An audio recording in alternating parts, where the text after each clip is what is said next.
The biggest myth is people in companies that think that they're doing it right without asking the people that they're serving if they are or not is the thing I see the biggest disconnect on. Who doesn't want to be a great leader? A leader who's calm under pressure, insightful, respected, well-liked. But what does it take to become a great leader? Hey, I'm Boo, and welcome to my podcast. The Few Leadership Podcast defines great leadership and what great leadership looks like. And I've found some of the world's best leaders or experts in the field of leadership to help you accelerate your leadership journey so you can be an ace at the game of leadership. If you're ready to rethink everything you know about leadership, if you're excited about accelerating your leadership journey, let's strap in and ignite your leadership potential.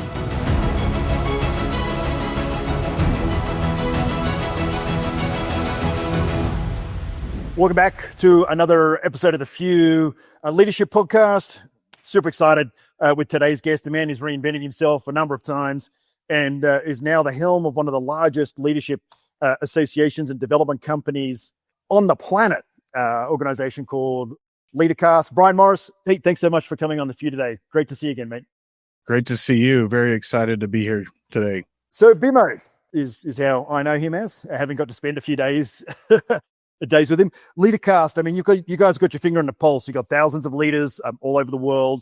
You're building products, material, serving that leadership community. This year, your theme is legacy of impact, and we all love that word, impactful leadership. What are you guys seeing as kind of some of the biggest challenges for modern era leaders? Yeah, and you're right. You know, we're able to work with a number of organizations, really internationally, and of all different sizes, and there are a few things that consistently show up kind of in leadership, as you know, the communication gap, and especially with a lot of still the remote or the hybrid work environments. But this next generation has been really interesting, and a lot of organizations are dealing with the Gen Z X factor, if you will, of this, how to lead a new generation of employees that quite frankly, has different motivating factors than you and I probably did, and most other generations coming through the workforce, where finances aren't as important, longevity isn't as important.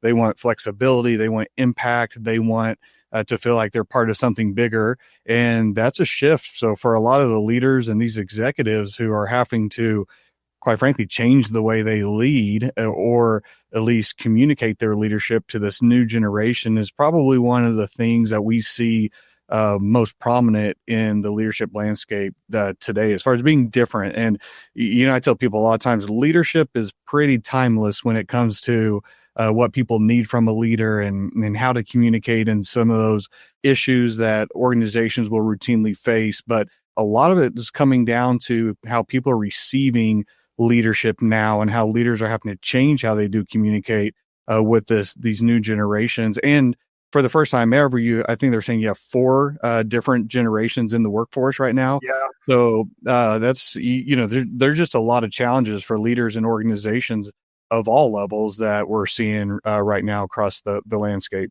And this year, you've built a theme around legacy of impact.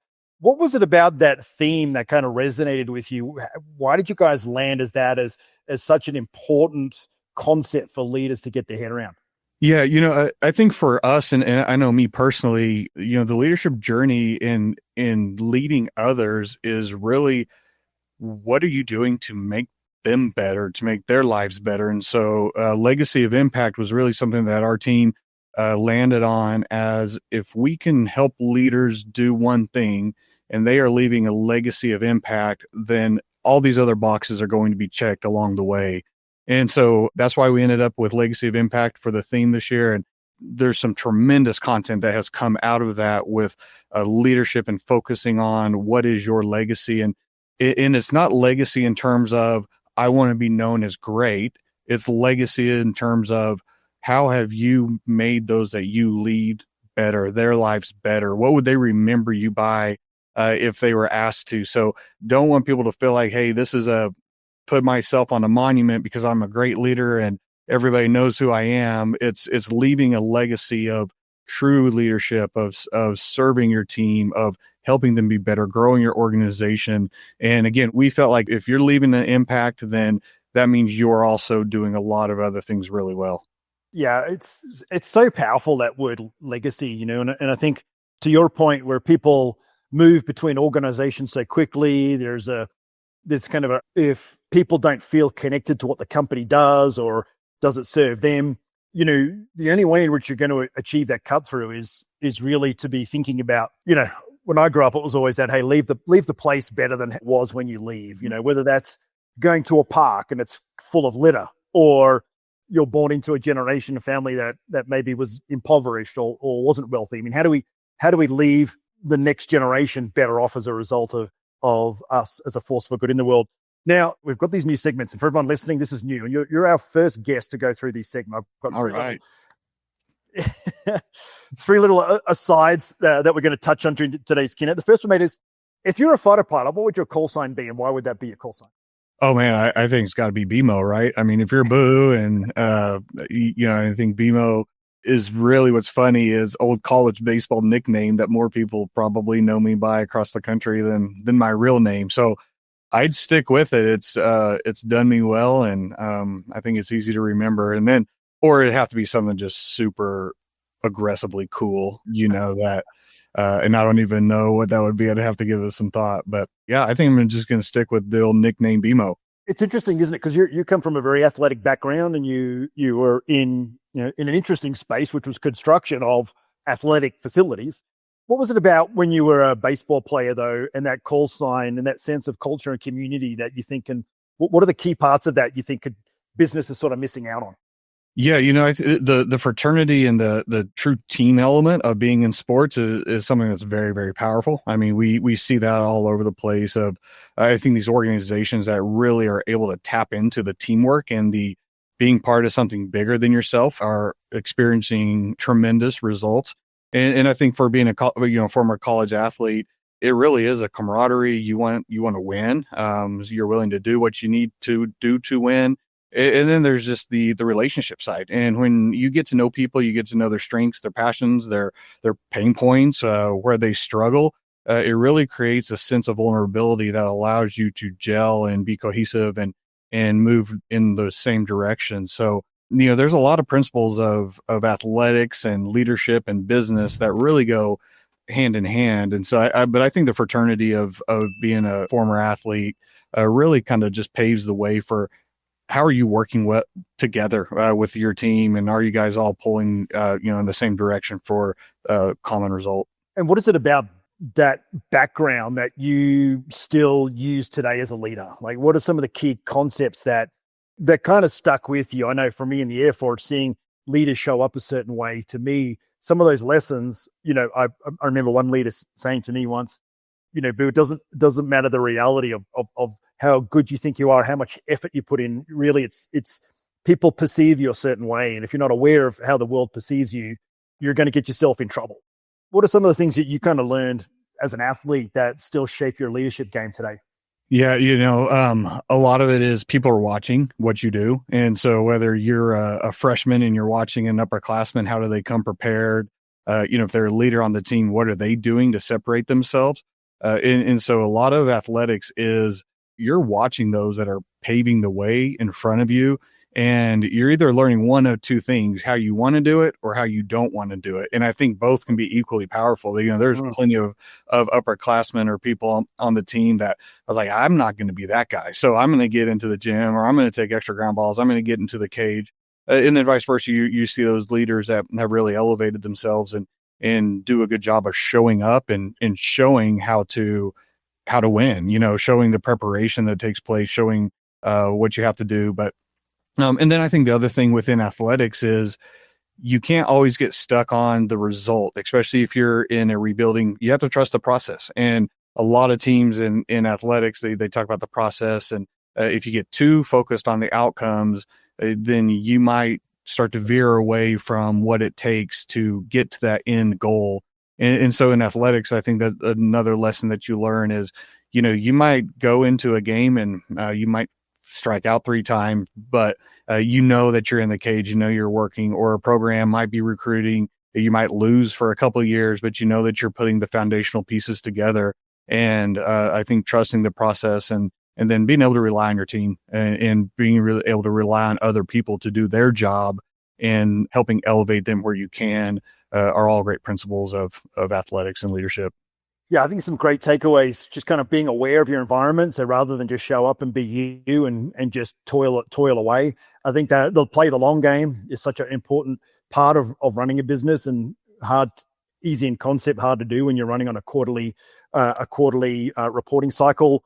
And also, I think what not to do. I think so many people see examples of bad leadership and it disconnects them, or they just say, "Oh, that's bad," but then maybe don't take the time to go, "Gosh, do I do that sometimes?" If their leader is distracted or not present or on the phone while they're talking, I certainly find that myself. I'm like, I just realized I was on my phone answering an SMS while one of my team members was talking to me. That is not good leadership. So I think that, I think what you learn in athletics as well is aware, right? You've got to be aware of the game. You've got to be leading the ball. You might have a good hit, but your technique isn't giving you a great hit. So you've got to go reinvent your technique, strike out for a few games, make a few mistakes until you get that new swing exactly where it needs to be. Now, Leadercast is not, you acquired and bought in the business and you're the managing partner of the business now and have been for a year, but Leadercast has a little more legacy and tenure than that. Why don't you give us a bit of an insight in how Leadercast has been serving leaders for decades? Yeah, almost 25 years. It was started by John Maxwell in Atlanta. Probably if you're into leadership, you know who John Maxwell is. Yep. I've written a few books, a few on the bestsellers list. And, really what Leadercast has focused on is bringing together the world's best leaders and experts, whether they're authors, speakers, former leaders like, yourself when you were on our stage, and bringing those people into one spot that can really allow others to be impacted by their message. And so we've been doing it for 25 years. It was in Atlanta for about the first 20, then Cincinnati for 3. And then we moved it to Kansas City last year, which is my hometown and the majority owner's hometown, and kind of where we hope to grow Leadercast back kind of post-COVID, where obviously we were a big event, and not only a big in-person event, but a big simulcast event with about 600 host sites throughout the country. And, COVID obviously killed meeting in person. So we had to reinvent ourselves in a number of ways. But now that we're kind of far enough removed from COVID, we're getting back to really kind of where we were pre-COVID with those host sites and the live events. So it's been a really fun journey, really challenging, as you take a company that I tell people sometimes, we're almost a restart coming out of COVID of a 25-year-old company with some amazing clients like NASA and the U.S. Air Force and Home Depot that gives us massive amounts of credibility.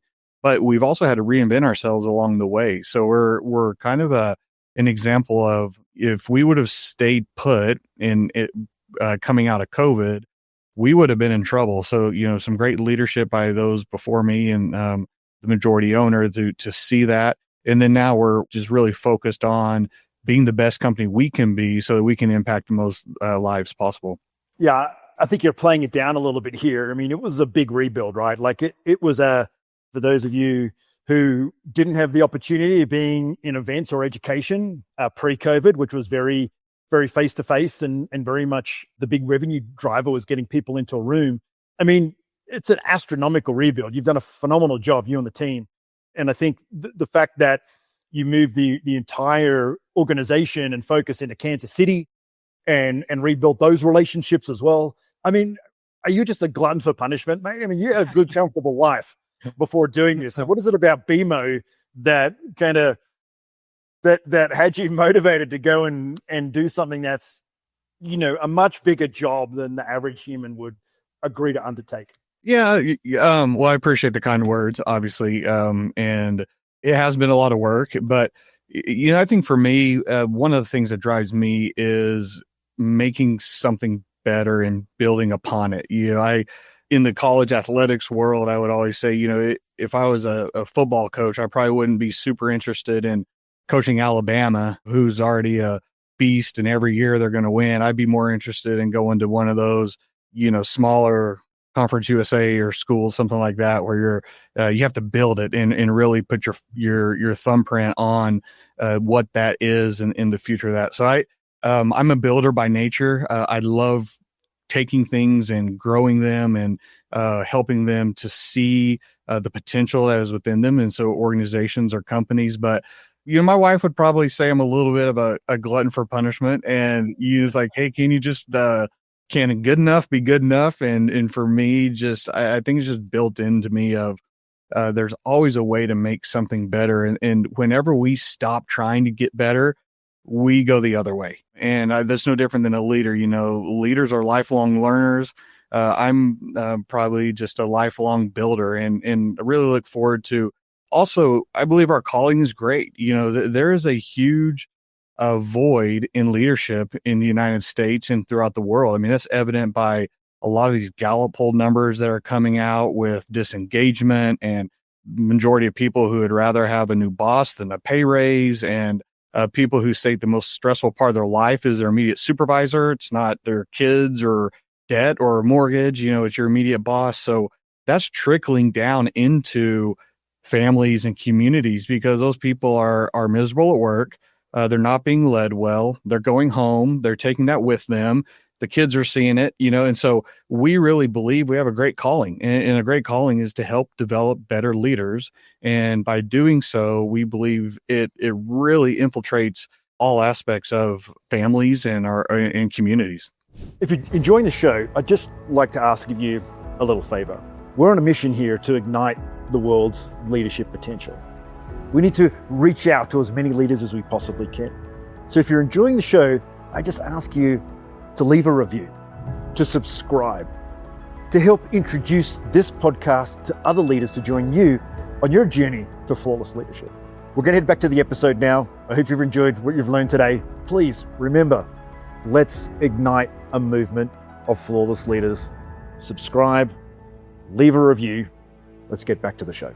Yeah, and it's almost the unspoken kind of leadership crisis where leaders are so busy at work and so time poor and so fatigued that it is the school soccer team, lacrosse teams, and the parents that coach and have the ability to give of themselves to mentor the next generation. I know, having 3 kids, that the amount of emails and how they struggle to get a team manager, to have parents show up to, I just feel like the world being so fast and so tech driven that we're just gradually becoming so insular and fatigued that, you've got to create time to be a leader, right? Like, leadership is not a fast skill. It's a slow skill. Yeah. And it's a very intentional skill. That's what I often tell people, developing yourself as a leader isn't the most difficult thing ever, but it's a very intentional thing. It's something that you have to prioritize, make time for, and constantly be investing in. And that might be leading a home, that might be leading your family, that might be leading a church, but it's got to be something that is very intentional. And I think that's one of the areas that I think just as a society in general, across different spectrums, we lose the intentionality of what we are doing. And that's what I love about Leadercast and the feedback that you guys get from the coalface is that you pull leaders from everywhere. I mean, you do have church leaders, pastors, you have chambers of commerce, you've got small companies, you've got government agencies, you've got multi-billion-dollar entities, but through all of that, you kind of see these common threads, right? And that's what's amazing. I mean, the stuff that the Fortune 100 company is dealing with, within leadership and issues, and so is the plumbing company that has 5 employees.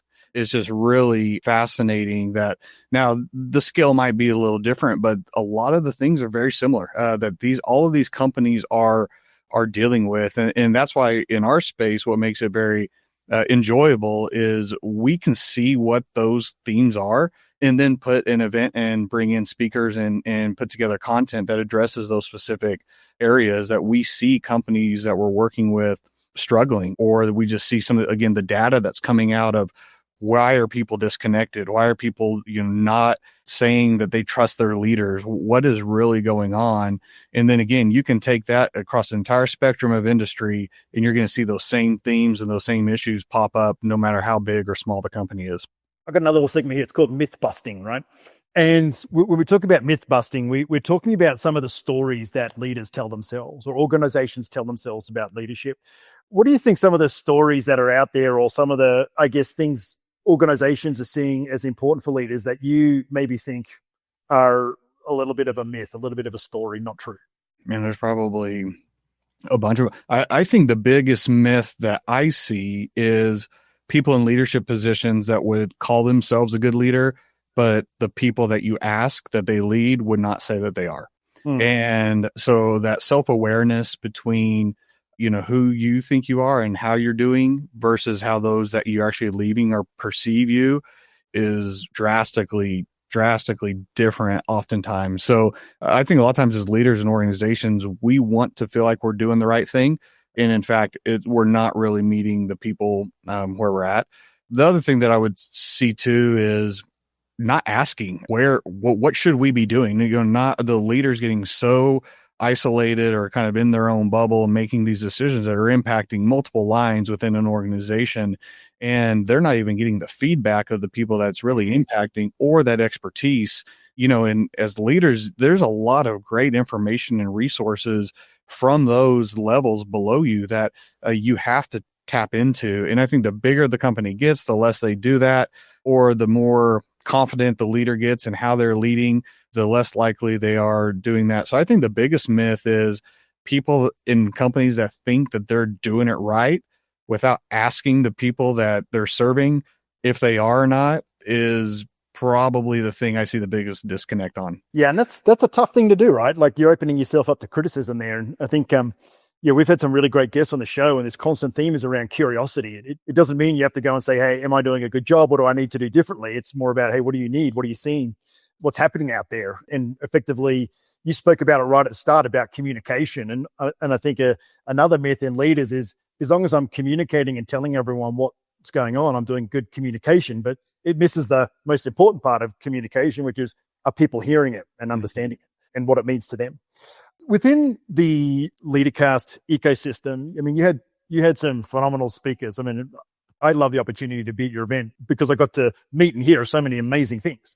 But from the event, what was kind of the three, and just to fill you in if you're on the show, like this Leadercast event is huge. It's a massive investment from Leadercast. They do get world-class speakers. I'm not saying that because I was there. We were just lucky, right place, right time. But what did you take away from all of that content that was kind of net new for you? Like, what did you hear there and think, oh gosh, I never kind of saw or felt or understood leadership that way? Wow, that's a great question. I was able to be in the live listening and taking some notes, and obviously been able to watch them, a lot of the speakers and what you guys talked about. And each of our speakers really did an amazing job of tying in their own leadership journey and their own expertise into the topic and within legacy.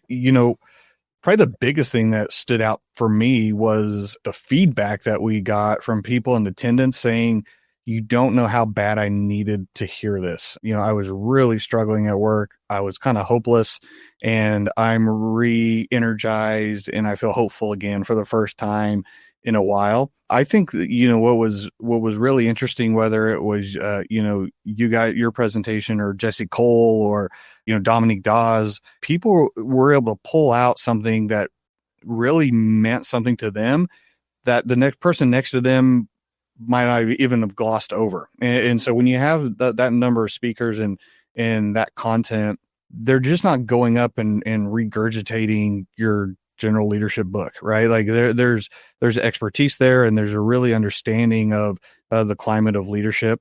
For me, probably the biggest thing that I took away was the mindset of a leader. That was talked about quite a bit of how am I showing up for my team and daily. And right now I'm big on leading myself, leading my family. You're not just leading at work.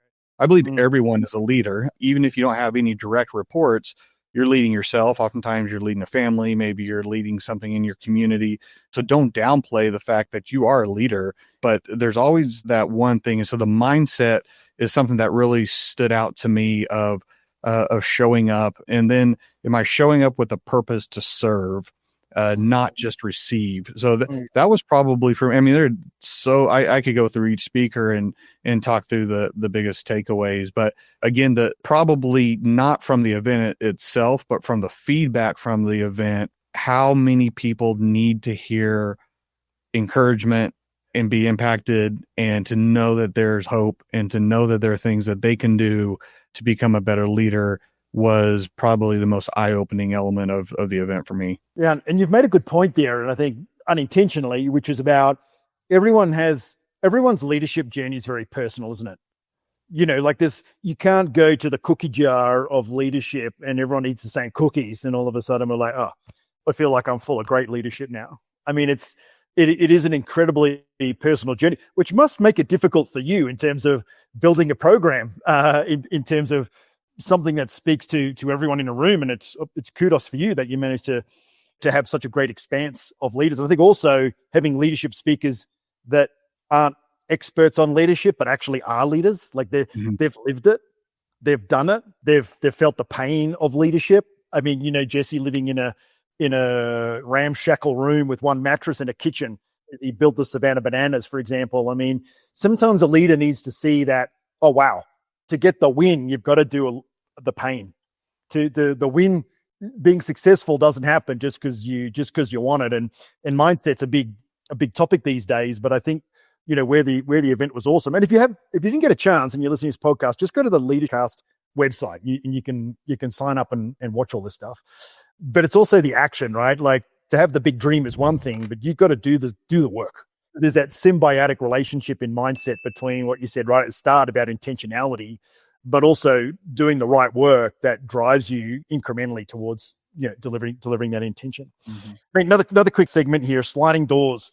Throughout your life, have you had a sliding door moment or two where you felt, if I just went the other way, my life would be different? Or maybe a sliding door moment that you can share with somebody where you felt conflicted and you went through the door and it was the right door? What sort of sliding door moments in your life can you reflect on and share with us? Yeah, I think I have probably two. The first one would be a closed door, if you don't mind me going there. And that was really kind of my initial shift out of college athletics administration and leadership. And, you know, after almost 2 decades in industry and being very strategic on where I was going, you know, every job that I took was getting me closer to that athletic director. And, you know, the personal situation that we dealt with in 2017, when we found out we were having unexpected twins that made children 5 and 6. And when I say unexpected, every sense of the term unexpected. And then just a few months after that, finding out that our daughter, who was in 5th grade at the time, was diagnosed with bone cancer.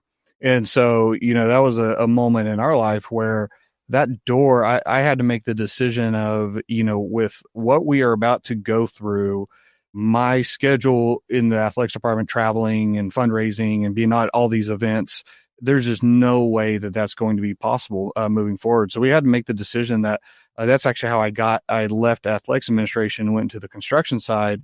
It was because we had a door shut for us. And, you know, our daughter's doing great. She's going to be a freshman at Wichita State. And, you know, you wouldn't change anything about it. But that was a closed door moment that was pretty big. And then I'd say a sliding door moment was really about a year and a half ago when the majority owner of Leadercast approached me about coming over. And I feel like I was at that point in my life and professional life where it was kind of that success versus significance, you know, kind of split in the road. I feel like I'd been very successful professionally, but what was my legacy? You know, was I leaving a legacy of impact? Was I truly changing lives in what I was doing? And so that sliding door moment was making the decision to walk away from that to come take on a massive rebuild at Leadercast, but knowing I was stepping into more of a calling and more of a passion for myself. And obviously, you know, hindsight, I feel like I made the right choice, but it was a big decision at the time.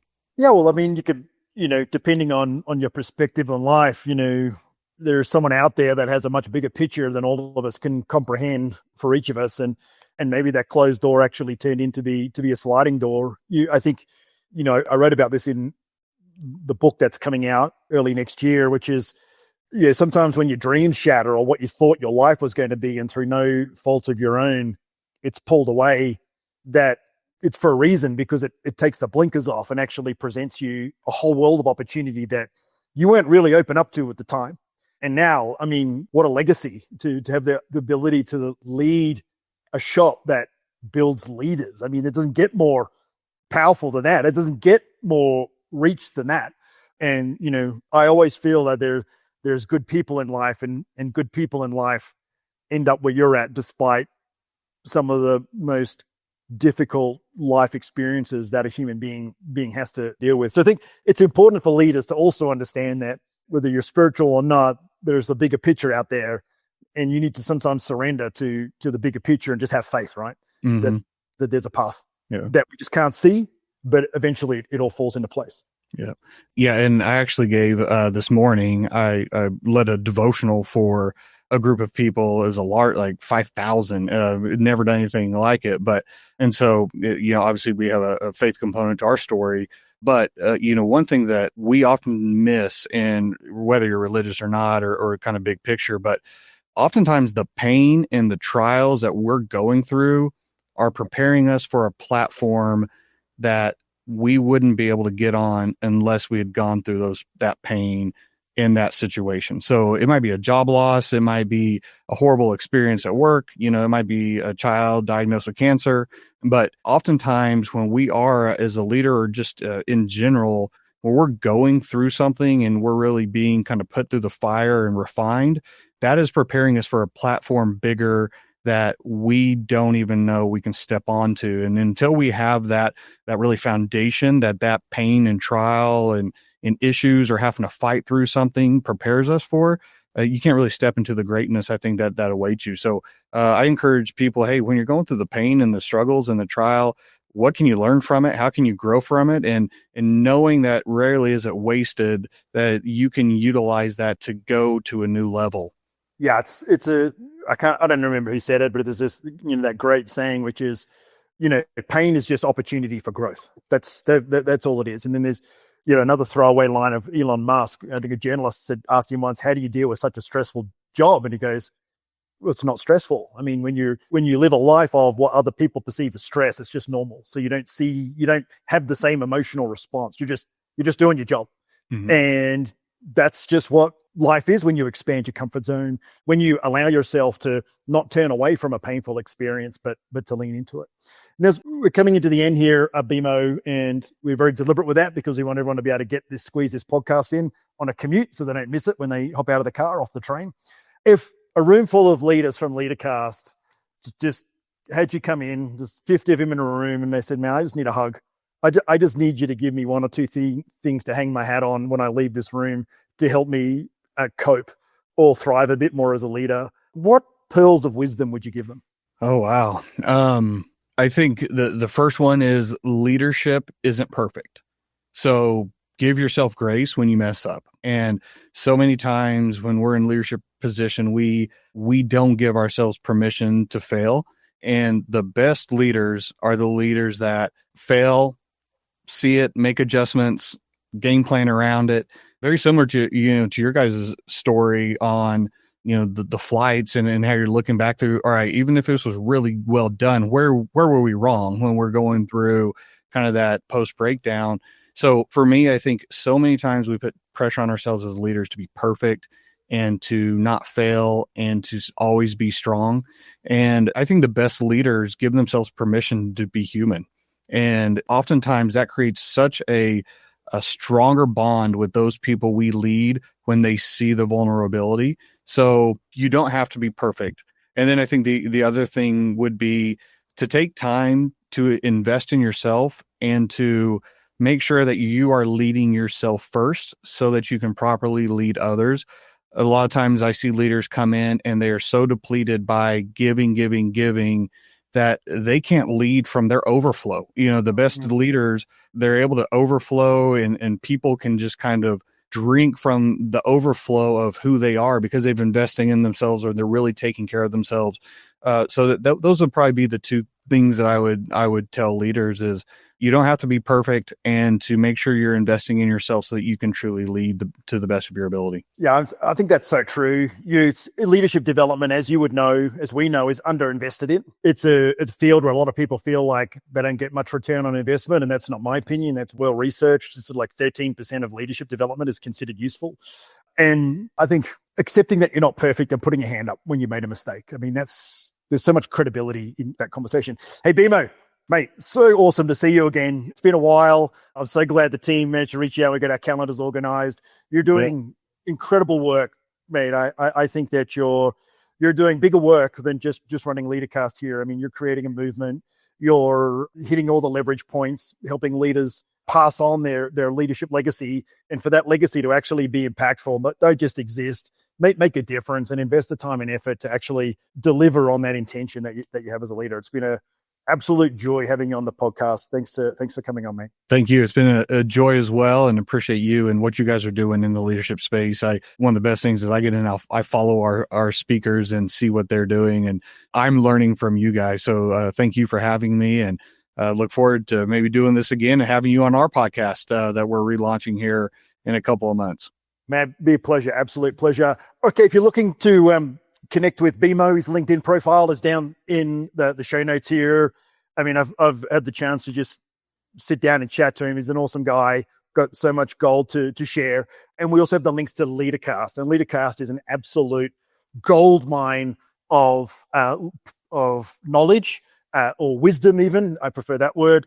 So I encourage you, if you're feeling a little bit bereft, and as BMO said, you're trying to find something to develop yourself, Leadercast is literally a one-stop shop. So scroll down and try them out. If you've listened to this podcast and you forgot to review or like it last time, please make sure you leave a review, you like it, you follow it, you subscribe if it's on the YouTube channel. BMO, go out there and do more great things in the world. Thank you. You as well.